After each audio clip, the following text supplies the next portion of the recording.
नेताजी के जन्म तो ना अलान विधानसभा क्षेत्र में भैले आ शुरुए से जैसे राजनीति में रुझान रहे तो एगो विशेष धर्म के सपोर्ट से हो करे एक अपना उठाम जाए तो धर्म के राजनीति होते धर्म के सपोर्ट से हो करे हर व्यक्ति के एक असूल हो तो शुरुआत राजनीति गाँव घर से करिए तो गाँव घर में जब चौक चौराहा पर बजाए तो अपन असूल के बात करे एगो पार्टी के साथ में सेहो रहे एगो विशेष धर्म के सेहो सपोर्ट में रहे। लेकिन समय के साथ जब चुनाव नजदीक हेले तो एक विशेष सलाहकार ओकरा बतेलके कि नेताजी भले ही अहाँ विधानसभा क्षेत्र के निवासी छी लेकिन विधानसभा में अहाँ के दैल नहीं गल वाला है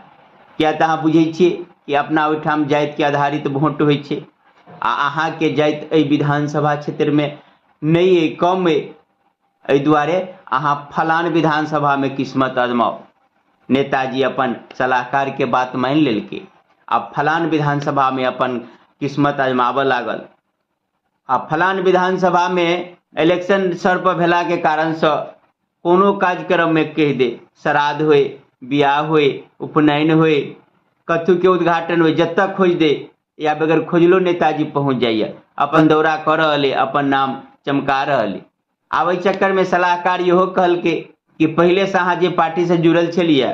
वही पार्टी से तो अहाँ के टिकट नहीं मिलत ओहि दुआरे अहाँ के पार्टी चेंज करऽ पड़त। तब नेताजी पार्टियों चेंज कर दिलके अब लबका पार्टी में सस्ता लेलकी है तो पार्टी के धर्म के प्रति रुझानो कुछ और धर्मनिरपेक्ष के बात कर रहे आ दूसरो धर्म वाला के सपोर्ट कर पड़े नेताजी सेहो केनाइ शुरू कर दिलके। अब नेताजी के जो असूल छले पहले से शुरुआते से अब पार्टी में अला से असूल आ कुछ नीति सेहो चेंज है तब ओकरो स्वीकार कर लेला। ई सबटा बदलला के बाद अब चुनाव एकदम नजदीक आबि गेले तब एक विशेष सलाहकार कह रहे नेताजी सब कुछ तो बड़ी बढ़िया बात है लेकिन अहाँ के विपक्षी पार्टी में जो महिला उम्मीदवार है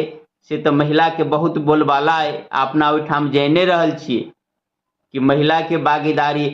पुरुष के अपेक्षा अधिक हो या वोट में कि एक तो पुरुष सब तो बाहर बाहर रहे अधिकांश वोट अपना ओहिठाम महिले के हुए है तो पर किछ विचार करियो। तब नेताजी कह रहे हम अपन विधानसभा चेंज के ली हम अपन असूल चेंज के ली हम अपन धर्म के प्रति जे विचार छल ओकरा चेंज कर दिलिए पार्टी चेंज कर दिलिए। लेकिन अब अहाँ सब कहे तो चिंता नहीं करू इलेक्शन जीतऽ के लिए हम कुछो करे के लिए तैयार छी जब एते चीज हम बदल दिलिए तो इलेक्शन जीतल के लिए हम जरूरत पड़ती तो जेंडरो चेंज कर सके।